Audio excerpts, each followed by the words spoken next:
જો બા આવે છે ને હું તમને એમ કહું છું કે ઓપરેશન તો કરાવવું જ પડશે અને પૈસા માટે હું કહું ને તો પેલી ગામડાવાળી જમીન 2 વીઘા રાખી છે તે વેચી નાખો ને. પણ મારી વાત તો સાંભળ. ભલે ને ઓપરેશન કરાવવું પડે, આપણે સરકારી હોસ્પિટલમાં કરાવીએ તો વાંધો શું છે? અરે બધું ઓપરેશન સરકારી હોસ્પિટલમાં ન થાય. હું ગયો તો ત્યાં પૂછવા તો એણે કીધું કે હવે એ તમારો વારો 5 મહિને આવશે. 5 મહિને તમે ઉકલી જાઓ આમને ને બળિતરામાં ને બળિતરામાં. મારી વાત સાંભળ. ઉપરનું જો તેડું આવ્યું હશે ને તો 5 મહિના નહીં 5 દાડા હું નહીં રહું. એટલે ખોટા ખર્ચા નથી કરવા. રહેવાની હોય ને તો ભલે ને આપણે સરકારીની આપણે રાહ જોઈ 5 મહિના કાઢી નાખશું આમ નામ દવા લઈ લઈને. પણ મારે નથી કરાવવું ઓપરેશન. અરે 2 વીઘા ગામડે જમીન છે એમાં હું કરવીશ તમારે એ કયો હવે? હું જાઉં ત્યારે તારે તો કંઈક કરવું પડશે ને. મારી વાંહે 2 વીઘા જમીન તો તું વેચી નાખે, ઓપરેશન કરાવી નાખે, અને તોય જો હું ન બસી તો તારે તો માએ ગઈ ને જમીને ગઈ એવું થાય ને. નથી કરાવું બટા. હા મેં છે ને હેતલ ને એ સારું જ બોલાવી. મને ખબર હતા તમે કાંઈ વાત માનશો નહીં મારી. હવે થોડા ઘણા જો હેતલ આપે ને તો જમીન નહીં વેચવી, હાલો તો એ વહીવટ કરી નાખીશું. બીજું સાચું. હાય એ માંગ કે ઓપરેશન કરાવ્યું. ડાક્ટરે એમ કીધું કે નહીં થાય. હવે આ શરીર એટલું ઘરડું થઈ ગયું છે એટલે ના નહીં બસે તો હેતલના પૈસા તું કેમ વાળી દઈશ? આ જમીનનું શું કરે? તું કેમ કરે? બધું વિચાર તો કર. મેં તો કરી લીધો છે વિચાર. જય શ્રી કૃષ્ણ. જય શ્રી કૃષ્ણ. આવ બેટા આવ. બાપ, તમારી તબિયત કેવી છે હવે? હારી છે હો પેલા કરતા. કાંઈ હારી નથી. નાટક કરે હારી છે હારી છે. આ હમણાં 2 દી પહેલા બતાવવા ગયા હતા ને એને કીધું 5-7 દિવસમાં તમારું ઓપરેશન કરાવવું પડશે. તો પછી કરાવી નાખો ને. હા, ઓપરેશન કરાવવું તો જરૂરી જ છે. આજ કરાવો કે કાલ કરાવો? મારી વાત સાંભળ. એ ઘરમાં કોઈક જુવાનિયાને આવું કંઈક થયું હોય ને ઓપરેશન કરાવવું પડે ને તો 5 દીની રાહ ન જોવાય. પણ હવે તું આમે તે 5 દીની મહેમાન છું, એમાં ક્યાં ઓપરેશનની કરો છો? અને મેં શું કીધું આને કે આપણે સરકારી હોસ્પિટલમાં કરાવીએ તો એ કે 5 મહિને વારો આવે. ભલે ને આવતો પણ જીવવાની હોય તો એટલું જીવી જાય ને, નહીં જીવવાની હોય ને તો આ ઓપરેશન 5 દી પછી કરશો ને એની પહેલાં હું વહી જાય. હેતલ તારે છે ને જો એની વાત ન સાંભળવી. મેં એને ગામડાની જમીન વેચવાનું કહું છું ને એ ડોહીમાં કોઈ દી સાઈન કરશે ને. એટલે હું તને કહું કે થોડા ઘણા તાર પાસે પૈસા હોય ને તો ખાલી 1,00,000 1,15,00,000 રૂપિયાની જરૂર છે. હું મારી રીતે તને થોડા ઘણા પાછા આપી દઈ. તમે કહો છો એ તો બરાબર છે, પણ તમને તો ખબર છે ને કે હમણાં અમારે ધંધામાં કાંઈ છે નહીં. અને અશોક વયા ગયા છે મુંબઈ. લેણાવાળા એનું લોહી પી ગયા છે. જો તમને એવું લાગશે કે અત્યાર સુધી કહેતી હતી કે મારી આગળથી લઈ જાવ ત્યારે લઈ નહોતા જતા, અને હવે જરૂર પડી ત્યારે મારા હાથે કામ કરે એમ નથી. આ જો એ આપણે એને 2 પૈસા દેવાના હોય. હું એમ કહું છું અરે મને નથી કઈ મારી બહેનોના પૈસા લેવાની આદત, પણ હવે ઘરે તકલીફ હોય તો પછી માગવા પડે ને. આપણે ક્યાં હાવ માગી લેવી છે? મારા ઓપરેશનના પૈસા છે ને આ છોડીને દે તો જમાય તો છૂટા થાય. બિચારા ક્યાં સુધી રખડતા ફળ. હું કહું છું કે મીરા આગળ માગો ને. એટલે હસી હમણાં તો લગ્ન થયા અને એમ પૈસા મગાય ભૂંડા ન લાગીએ તો હું થઈ ગયું બા? આપણે ક્યાં હાવ પૈસા જ લેવા છે? અને એવું થોડું છે કે લઈને પછી ક્યારેય દેવા નથી. ટાઈમ ટુ ટાઈમ તો દઈ દેવાના છે. હું એ જ કહું છું, પણ હવે બા એમ કહે છે હજી વરહદી થયું છે લગ્નના, એને હાહરાની એવું વિચારે છે. હવે કાંઈ ન વિચારે. આપણે એને ભણાવી છે તો આપણે ક્યાં હાવ લઈ લેવા? પાછા આપી દેવું. અને એ કેદી કામ આવશે? હા પછી તારી વાત કરીએ ને તો અલગ છે. એના લગ્ન હજી હમણાં જ તો કર્યા અને એમ પૈસા લઈને એ સામેથી આપે તો ઠીક છે, બાકી માગવા ન જવાય. મારું મન ના પાડે છે. સામેથી પણ થોડા આપે. એને ખબર હોય કે આ લોકોને પૈસાની જરૂર હોય. હવે કોક આગળ મદદ માગો તો કોક મદદ કરે, એમ નામ કોઈ ન આવે. એને ખબર છે આપણી પરિસ્થિતિ. ખાલી કેણ તો મોકલો કે ભાઈ બાને આવી તબિયત ખરાબ છે ને ઓપરેશનનું કીધું. સામેથી કહે કે અમે મદદ કરશું તો ઠીક છે, બાકી મારે માગવા નથી હો. સામેથી એને થોડી ખબર છે કઈ મારી પાસે પૈસા નથી ને ઓપરેશનનો ખર્ચો કેવડો છે. એને વિગતવાર વાત કરવી પડે કે ભાઈ એટલો ખર્ચો છે નહીં, સરકારીમાં નથી થાય એમ. તો તમારે એ નથી કહેવા દેવું. ભાઈ હા બા ભલે ને કે, પણ આપણે માગીએ તો આપણને તો આપણી બેન ઉપર ભરોસો છે કે એ કઈ ના પાડવાની જ નથી. તું એક કામ કર, હું છે ને હવે તું આવી છો ને તો હાઈ સુધી અહીંયા રોકા અને હું મીરાને ઘેરે જાતો હોઉં ને એવું લાગે ને તો મીરાને ખાલી વાત કરી લે. એને હાવ હારાને વાત નહીં કરું પહેલા, અને એનાથી અનુકૂળ હશે તો આપશે, ન આપે પછી જોયું જાય છે. બીજું તો શું કરવું હવે? અને જોશે હું આમ ઘરનું વાતાવરણ જોઈને વાત કરશે. હાવ એમને મંડાતો નહીં.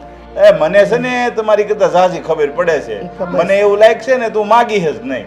હા બસ, એ મારો ભગવાન બને ત્યાં સુધી માગવા જ ન પડે ને તો સારું. હા હવે બળિતરા કરતા નહીં ને કદાચ મીરાનો ફોન આવે ને તો કહેતા નહીં બસ મને સારું છે એમ કહેજો તબિયત સારી નથી એમ. હા હા હું જાઉં છું, તું ધ્યાન રાખજે. હા વાંધો આ છોકરો છે ને બેન હારું એટલું એણે કર્યું છે અને હવે અત્યારે હું થઈ જશે હવે. તમે હું ખોટી ચિંતા કરો છો? અરે એને હજી પરણાવવાનો બાકી છે. આમ ને આમ બધાયની વાંહે પૈસા લૂંટાવશે તો એ છોકરાનું કરે ક્યારે?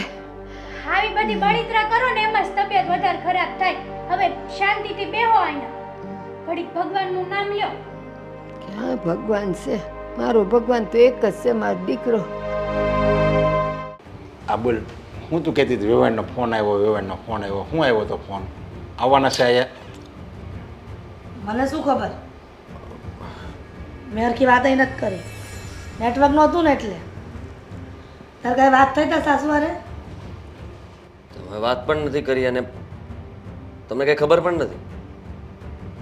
એમની તબિયત ખરાબ છે. હા એવી તબિયત તો હાલતા ને ચાલતા ખરાબ હોય જ છે. અમુક ઉંમર થાય ને એટલે બીમાર જ પડે મારે. જુઓ પપ્પા, આ છે ને મીરા એમની મદદ કરવા માંગે છે કારણ કે મારા સાસુની તબિયત ખરાબ છે તો મદદ તો કરવી પડશે ને. ઓહો હીરો, દર વખતે તારી સાસુ બીમાર પડે છે અને કેટલી વાર પૈસા આપ્યા જ છે આપણે. એ પાછા આવ્યા છે? અરે પણ ભલે ને નું આપે. હવે એ બિચારા મીરા કમાય જ છે ને. સમજો તમે કે મારી કમાણીમાંથી કે તમારી બચતમાંથી તો નથી આપવા પડતા ને. હા આ મીરા નોકરી કરે છે તો એમાંથી રૂપિયા મતલબમાં થોડા ઘણા આપે એના મમ્મીને મદદ કરે તો થઈ શું ગયું, એમ પણ નાનું ઘર છે. હા એ ભાઈડું કે વહુ નોકરી કરે તો પિયરિયામાં ધરવે. આ એક બે વખત આપણે એમ ગરીબ સમજી અને આ તારા સાસુ સસરા એમ સમજીને આપી દીધા પૈસા, એનું કઈ જરૂરી થોડી દર વખતે રૂપિયા આપણે જ આપવાના. આ વખતે ખાલી થોડા વધારે આપવાના છે. અત્યાર સુધી એને પૈસા થોડા ભેગા કર્યા છે. આ તમને અડધો પગાર તો આપી દીધી હતી, હવે બાકીનો અડધો પગાર જે એ સાચવતી હતી ને એ બધા પૈસા એક સાથે ભેગા થયા છે. એ બધા પૈસા એક સાથે આપી દેવાના છે. આ જ્યારે તમને બેને વાત કરવા મોકલા તે ચોખવટ નહોતી કરી કે નોકરી ભલે કરે પણ રૂપિયા બધા અહીંયા આપવાના એમ. ચોખવટ થઈ હતી ને, એણે મને કીધું જ તું ત્યારે જ કે છે ને હું જે કંઈ પણ કમાઈશ ને તો એ ઘરની મદદ હું કરીશ જ. એટલે મેં હા પાડી દીધી. તે હા પાડી દીધી, પણ અમે અંતર્યામી ભગવાન તો છીએ નહીં કે અમને ખબર પડી ગઈ કે તું હરખાઈને ત્યાં કહી દીધું કે હા તું તારે જેટલું કમાયું તારી માને ધરાવજે. કીધું તો અમને કાંઈ તો વાંધો ત્યારે જ નહીં. ના પાડી દે. કાંઈ વાંધો નહીં, પણ ભલે ને રૂપિયા આપે, એના રૂપિયા તારી પાસે એક રૂપિયો નહીં માગે અને મારે મારા ખિસ્સામાંથી નથી દેવાના, આદિને એના ખિસ્સામાંથી નથી દેવાના. એ મહેનત કરે છે બિચારી અને એનો જે પગારી બચાવે છે એમાંથી એની બાને એ રૂપિયા આપે છે. એ ક્યાં કાંઈ મોજ શોખ કરવા જાય છે અને એની બાય તે બિચારા બીમાર છે એટલે મગાવે છે ને કરે. એ હું એમ કહે છે કે ભાઈ તું આ રૂપિયા આપ અને મારે ચારધામની યાત્રા કરવા જવું એમ કહે છે. એના બા હાલતા ને ચાલતા વરસના બદલા દીએ હા માર હાજર રહેતા હશે. આ કેટલા રૂપિયા મોકલાવ્યા છે અને તમે શું કહો છો કે પગારમાંથી આપવાના એમ? કોઈ કીધું છે, લખી આપ્યું છે પત્રમાં કે ગમે ત્યારે વહુ લગ્ન કરીને અહીંયા આવે ત્યારે તમે જે નોકરી કરતી રૂપિયા બધે માને ધરવે? દાખલા તરીકે લખી આપ્યું હોય ને તોય આપણે દેવા પડે, આપણી ફરજ છે. આપણે એના હગા થયા.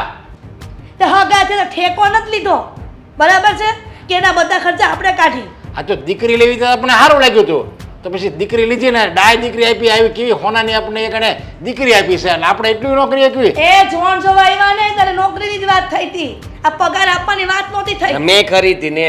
હા મેં કીધું હતું અત્યાર સુધી મેં જેને કીધું હતું કે ભાઈ તમને લોકોને મેં વાત નહોતી કરી. મને ખબર જ હતી કે તમને વાત કરીશ તો વાત વધશે અને તમે ના પાડી દેશો.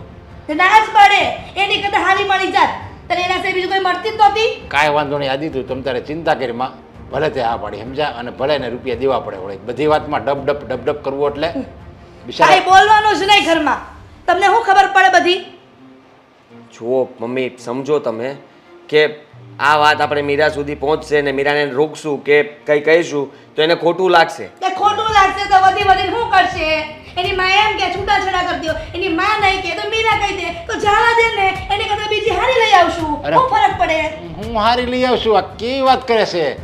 આ લગ્ન કરવાના એટલે જો છોકરી તો એક ને હાથ મળી જાય સમજા, પણ મીરા જેવી ડાય અને સંસ્કારી ન મળે પછી કોઈક બીજીને લાવીને અને મમ્મી ભૂલી ગયા છે સમય જ્યારે છોકરી માટે થઈને આપણને ધંધે ચડાવવાની વાત કરતા હતા. હા રૂપિયા માગતા હતા, બહારથી રૂપિયા લાવીને ધંધો કરો, છોકરી મળી જાય, અને એની પાછા અત્યારે એવું કહે છે કે આને જવા દે, બીજી મળી જશે. એવી નથી ખબર. પહેલી ગોતવામાં તો ફીણ આવી ગયા અને બીજીની વાત કરે છે. ઓ ભાઈ સાહેબ, એ ખબર નથી કે આને ગોતશું ને ઘરમાં આવશે ને નોકરી કરશે ને એની માને ધરવા પડશે. અરે ભલે ને નોકરી કરે તારે ઘરના કામ તો નથી કરવા પડતા ને. જો એ નોકરી કરે છે, ઘરના કામ કરીને નોકરી કરવા જાય છે અને આવીને ગમે એટલી થાકી પાકી હોય ને તો એ પોતાના બધાય કામ ઈ કરી નાખે છે. વહુ તો હું દીકરી નોકરી કરતી હોય ને તોય ઘરના કામ કરીને જાય ને આવે ને તોય કરે. એમાં નવી નવાઈ નથી કરતી. મમ્મી માનવા જેવી જ છે, હું ના નથી પાડતો, પણ તમે સમજો કે મારે મીરાને કંઈક તો કહેવું પડશે કે નહીં. હા આ એક સાથે એટલા રૂપિયા જશે એટલે એ તમને આ વાત છુપાવશે નહીં, એ તો સાચી જ છે. ખોટો હું છું, મેં તમને વાત નહોતી કરી. એ તારી વાત અમારે ભોગવવાની. કહી દે છે કે ઘરના ખર્ચા આ વખતે વધી ગયા છે, એમાં વપરાય ગયા, સમજો. જા. તો વાત બગડશે હોય નહીં કરતા રહેવા દે ને. અરે બગડે તો બગડે, શું ફરક પડે, ફેસલો થઈ જાય ને એક. આ તો કેમ હાવ ઢીંગલા બચ્ચાની રમત કોઈ એમ કહે છે, ઓલી બીજી કોઈ ભટકા હે ને તો સારું. આને તો ને આવી સંસ્કારી છોકરી છે ને એ ભટકાણીને એ જ ભૂલ કરી સમજ્યા. આને તો એના માથાની હોય ને એ ભટકાણી હોત ને તો સારું હતું.